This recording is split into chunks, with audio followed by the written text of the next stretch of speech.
Listen to me. You have been given an opportunity. You have been given an opportunity of a lifetime. And if you think you're going to blow up, if you think you're going to get to the next level by luck, you got another thing coming. You're not going to go through life and get everything you want all the time. And you need to learn to be happy anyway. Need to trust God. If that's what God wants you to get, then he'll get it to you. And if it's not coming to you right now, then just be a happy camper anyway. Opportunity comes in chaos. A chance to stand up, a chance to get it right, a chance to make a U-turn. It may not be for everybody. It is how you perceive the chaos, whether you determine it to be opposition or opportunity. The process, the little steps that make a mile, it is not the destination. It is the things you learn along the way. It is the people who beguiled you and tricked you that make you wiser. Wisdom is made out of the stupid things you did before you got it.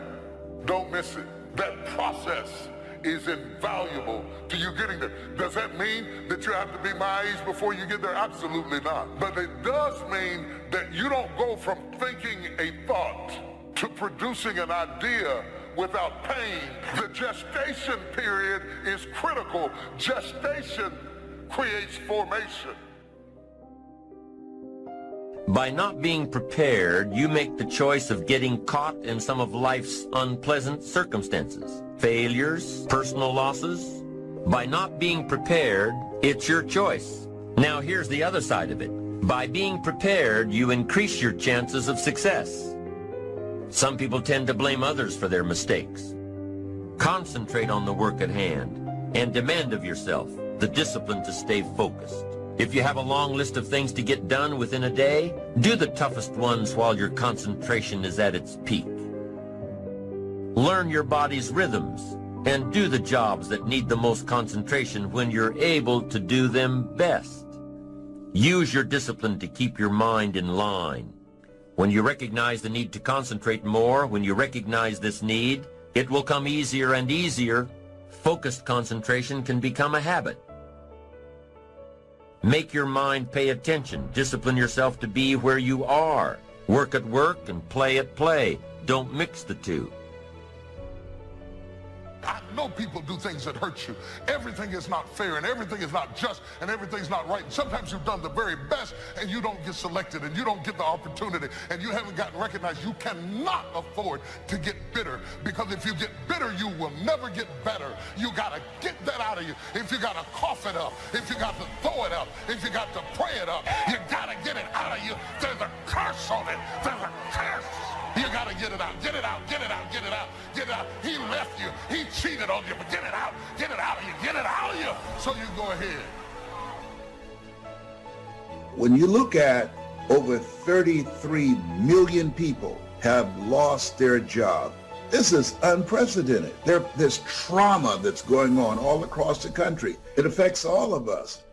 There are things that we can do and things that we must do to pick ourselves up. Success is not final, and failure is not fatal. We all have the challenge to search deep within ourselves to find our inner hunger, which is our power. That's the character test. It's like, what do you do with messages of error? And that's a tricky issue. Okay, so here's a solution to that. Here's what not to do. I am a bad person. I got to see myself. I'm a bad person. I might as well just go jump off the bridge. It's like, no, that's not good, because what that means is that every time you try to learn something, you're going to make a mistake, because what do you know? So you're going to make mistakes. And if the rule is every time you make a mistake, you're going to go jump off the bridge, then that's not a useful problem-solving strategy. And so when you make a mistake, you don't get to beat yourself to death with a club. It's a bad strategy, and you'll have your internal tyrant in there who's perfectly happy about doing that. That's the overactive superego that Freud talked about. Maybe it came to you via a parent who was too authoritarian, or a grandparent, or maybe it's just you because you're disagreeable and neurotic or hyper-conscientious. You'll take yourself apart. Then the question is, well, what does that mean? Well, maybe you're not looking at the world right. Maybe your goals are wrong. Maybe you're not acting properly. If you take yourself and you put yourself in a new environment, new genes turn on in your nervous system. They encode for new proteins. You're full of biological potential that won't be realized unless you move yourself around in the world into different challenging circumstances, and that'll turn on different circuits. It's that by exposing yourself to different environments, you put different physiological demands on yourself all the way down to the genetic level, and that manifests new elements of you. Because you take yourself out of your dopey little village, and that's just the little bounded you that everyone knows and that isn't very expanded. And then you go somewhere dark and dangerous, and while you do that, you have adventures and they toughen you and pull more out of you, partly because you're becoming informed. Now, my approach to my better future very early on in my career was to just go through the day with my fingers crossed. I sure hope things will change for the better. Then here's what I found out. They're not going to change. When you change, when you get better, it'll get better. Don't put it on someone else. Hope that someone else will change it for you. Take responsibility for yourself. You can't change the circumstances or the seasons or the wind. You can change whether or not you go for the skills, multiply your value by 2, 3, 5, 10. That you've got charge of.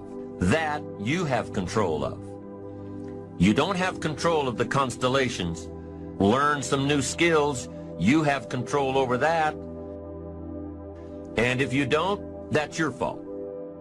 You've got to take personal responsibility. You've got to be self-reliant. Nobody else can change your life, alter your ambitions, pave a golden road for you. It's up to you.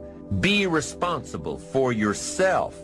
Learn to reap the harvest without complaint. Take full responsibility for everything you do. Be responsible to yourself. It's your crop. And so if your life isn't everything it could be, you could ask yourself, well, what would happen if you just stopped wasting the opportunities that are in front of you?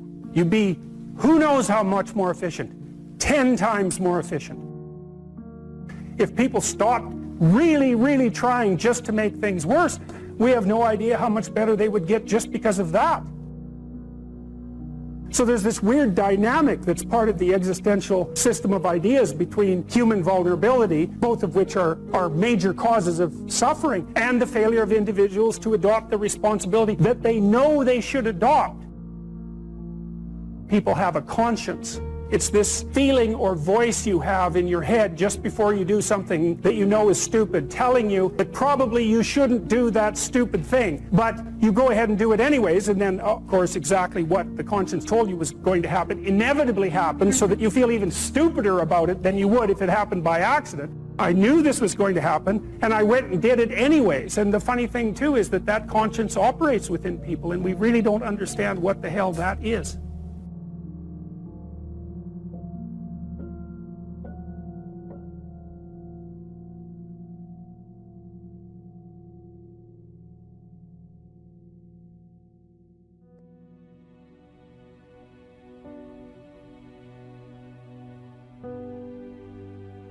First, learning the power of purpose. A person who has purpose in their life, they have something to go for, some meaning. One writer described it, for some people it becomes a magnificent obsession.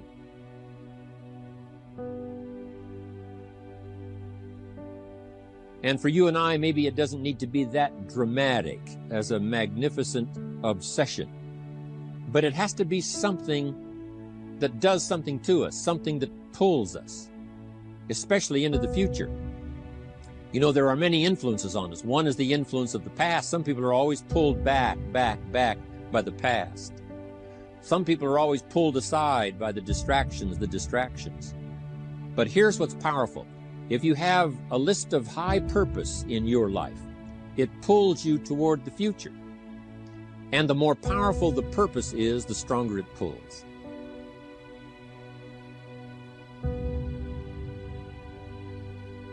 And here's the other great advantage if you have purpose for the future. It pulls you through all kinds of challenges and all kinds of difficulties.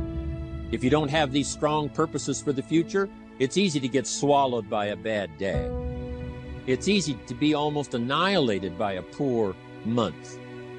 And it's easy sometimes to almost disappear beneath the waves of a year that goes backwards if you don't have something to pull you beyond that year.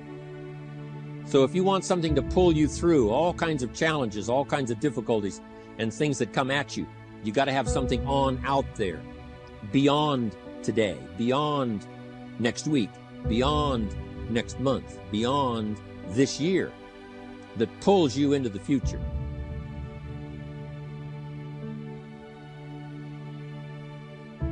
And the clearer it is, the stronger it pulls. The more dynamic it is, the more it affects your life, your spirit, your heart, your soul. It also creates imagination. It gets your mind working on how to achieve that purpose. And if your mind will work, and if your heart works, and if your spirit works, and if you have good input, like good ideas, I'm telling you, there isn't anything you can't accomplish. So that's one of the great powers that'll make a variable of you, and that is purpose. Here's the next one, self-confidence. Where does self-confidence come from? And this is the best advice I can give you on that. Not neglecting, first of all, the small daily disciplines.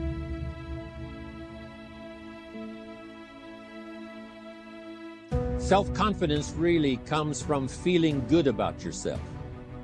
And one of the best ways to feel good about yourself is at the end of the day to know that you poured it on. You did your best. If you conducted a meeting, you did the best you could. If you made a phone call, it was the best phone call you could possibly make. If you wrote a letter, it wasn't a casual letter, it was your best letter. At the end of those kind of days, when you feel good about yourself, self-confidence starts to rise.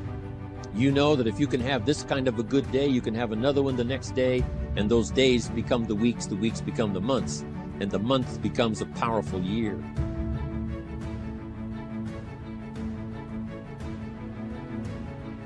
Self-confidence comes from the lack of neglect. If you will not neglect to do the small daily disciplines, that's where self-confidence comes from. Part of good health is self-confidence. I know I'm going to be healthy. I eat the apple a day. I walk around the block. I do the jogging on the beach. At the end of the day, when you've really poured it on and you've done all the stuff, self-confidence grows. That self-confidence affects your health, it affects your future, it affects your psyche. So this is true. One of the great powers is self-confidence. Self-confidence means willingness to do whatever it takes to achieve. Some people say, well, I'll do it for a little while and see what happens. You know, I'll try a couple of things. If that doesn't work, I'm out of here. And all of us know that that kind of person doesn't have much of a future. But if you're willing to do whatever it takes, if I have to learn a couple of things, I will learn those things. If I got to learn 5 or 6 things, I'll learn all 6. If I have to take an extra class, I'll take an extra class. If I've got to read the books, I'll read the books. If I have to consult with people who know more than I know, I will do the necessary consulting. Whatever it takes, I will do. That starts to develop unbelievable self-confidence. Self-confidence also comes from the ability to rise above your circumstances.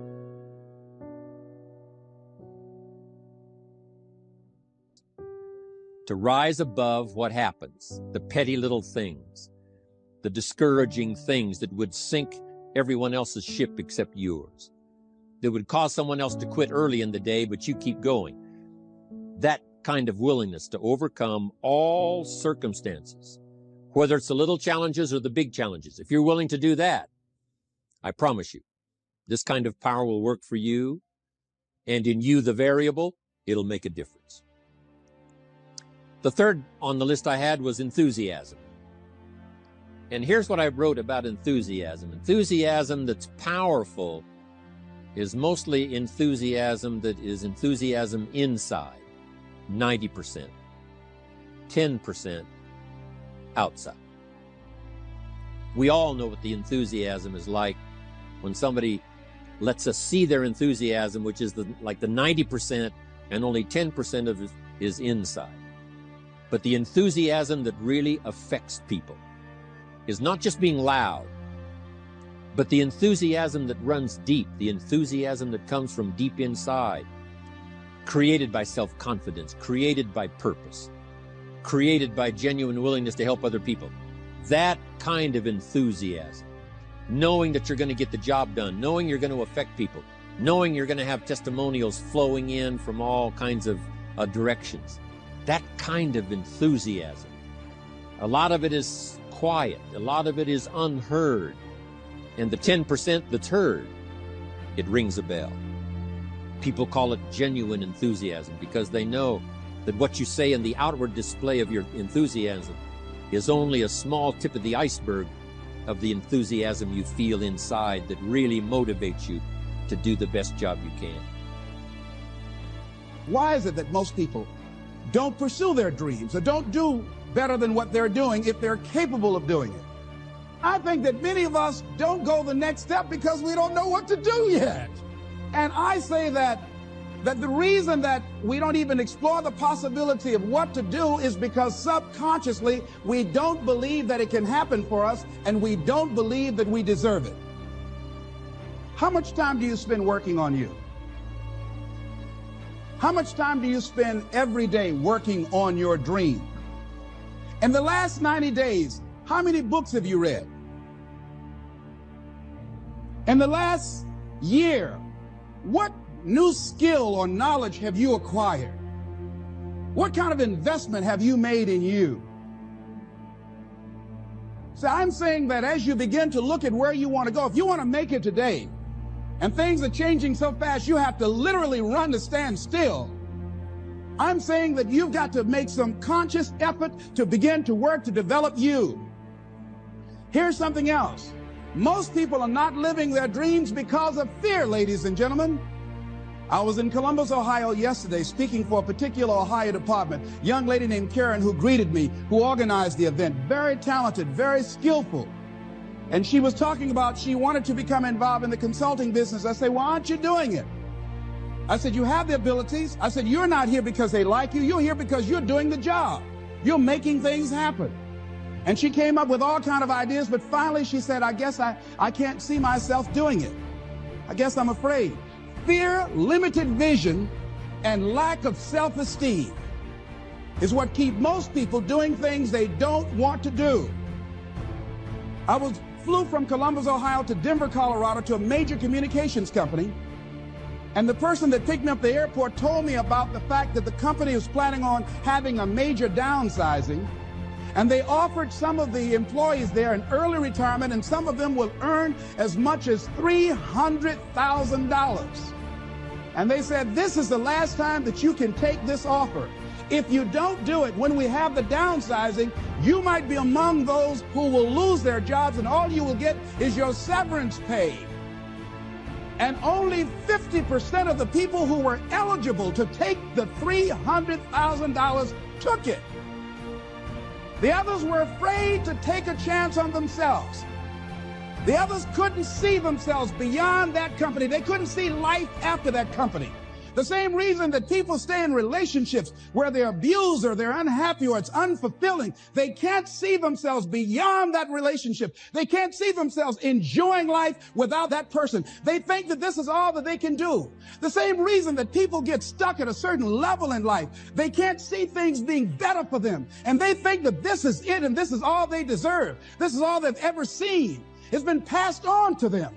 And they think that this is it for them. Oh, no. I was looking what Dr. Blanton, Smiley Blanton, who is a colleague of Dr. Norman Vincent Peale, what he said about fear. He said, fear is the most subtle and destructive of all human diseases. Ladies and gentlemen, fear kills dreams. Fear kills hope. Fear put people in the hospital. Fear can age you. Fear, ladies and gentlemen, can hold you back from doing something that you know within yourself that you're capable of doing, but it will paralyze you. and it seemed like you're in a hypnotic spell. And I ask you a question, what is the benefit? What's the benefit of allowing fear to hold you back? What's the benefit of giving up on yourself, of not stepping out on life and taking life on? What is the benefit for you? What's the plus in that? It's one of the things I had to ask myself. So I didn't want to make any mistakes. I wanted everybody to like me. I wanted to be perfect the first time I did something. It's not going to happen.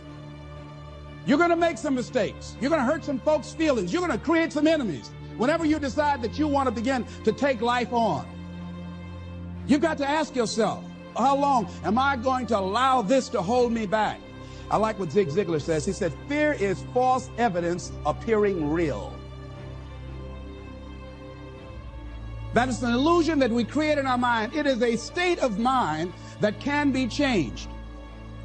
So let's look at how we can begin to take some steps to restructure that fear, to begin to expand our visions of ourselves, to begin to increase our self-esteem. Webster said that self-esteem means confidence and satisfaction in oneself.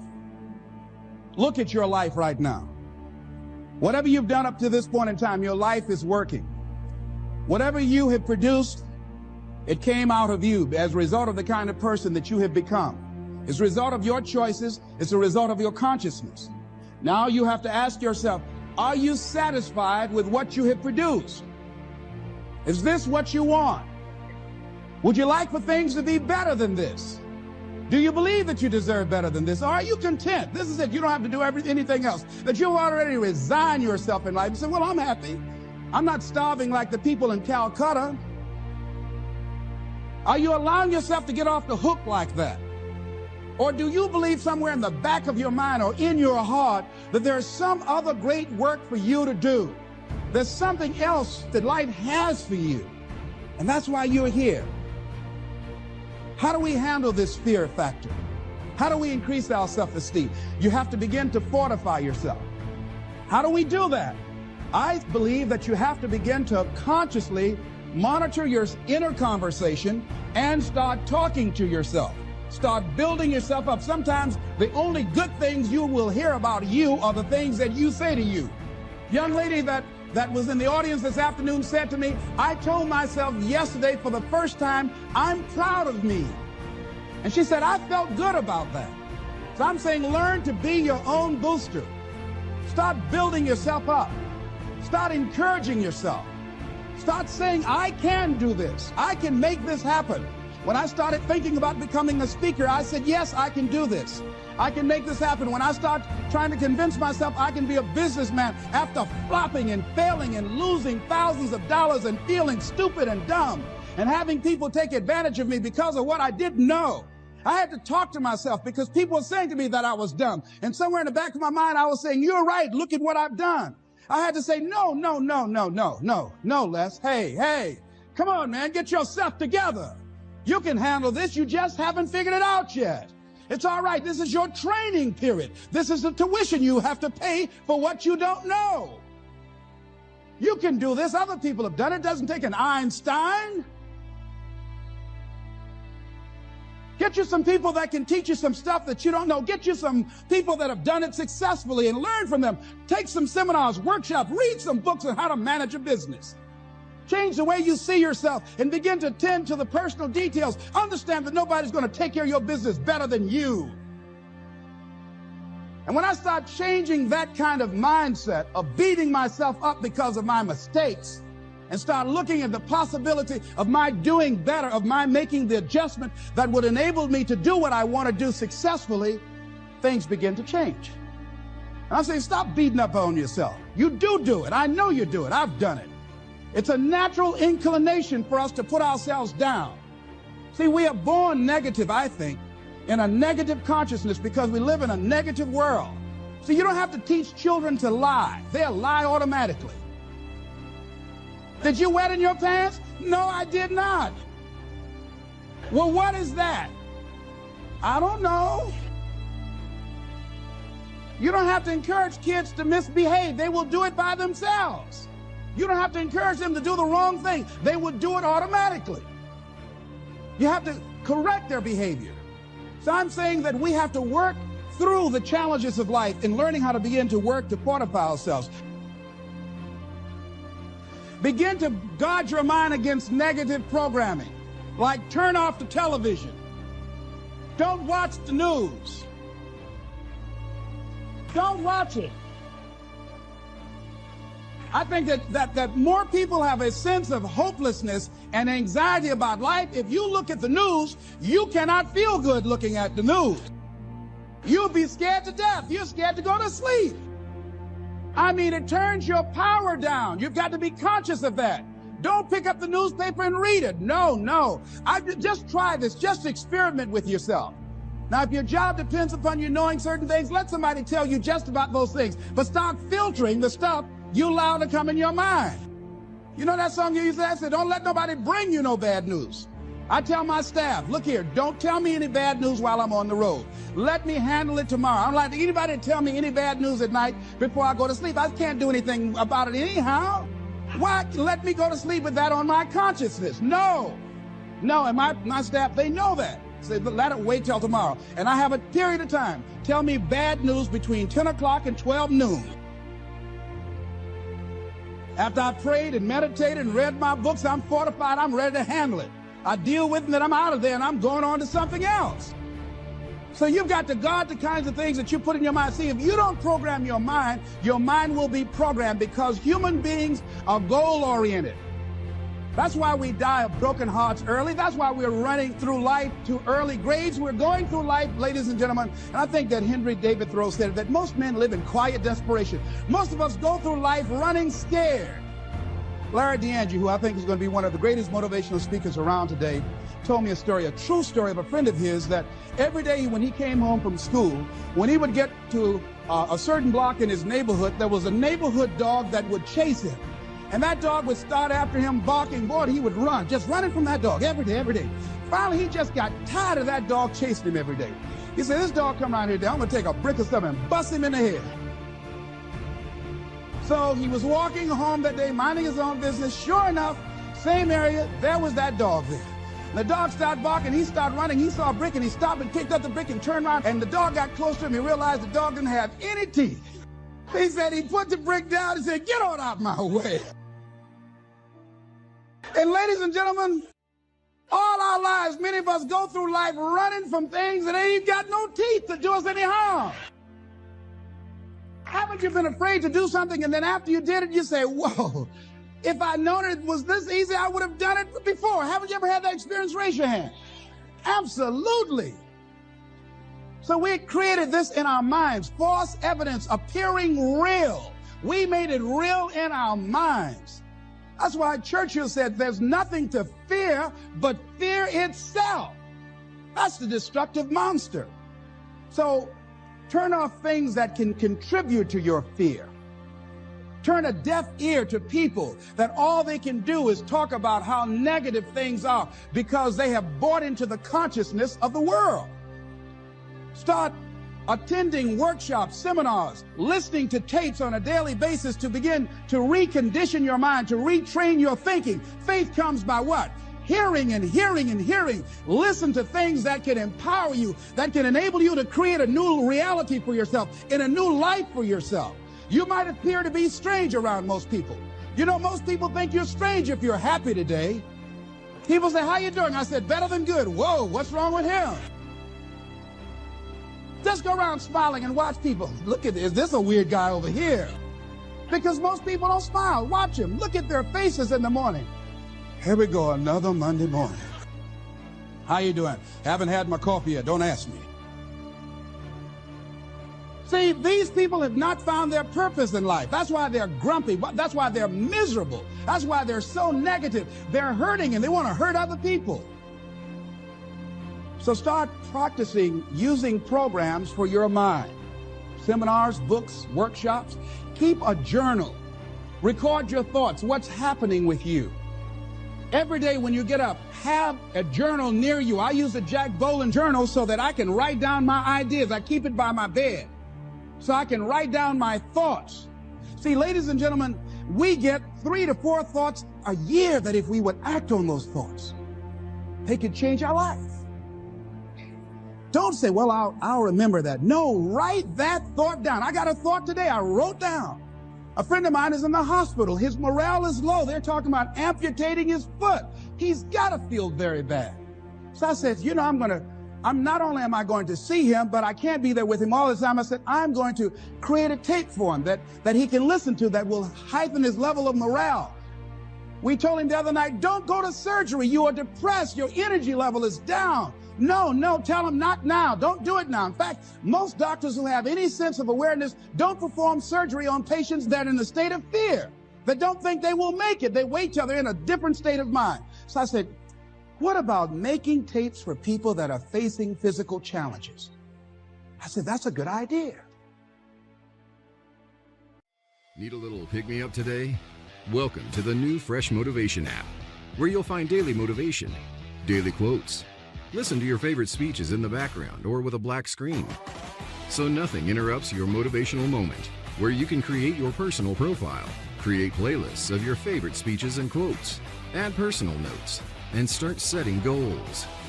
Fresh Motivation, the home of motivation. Get it now for free on Google Play.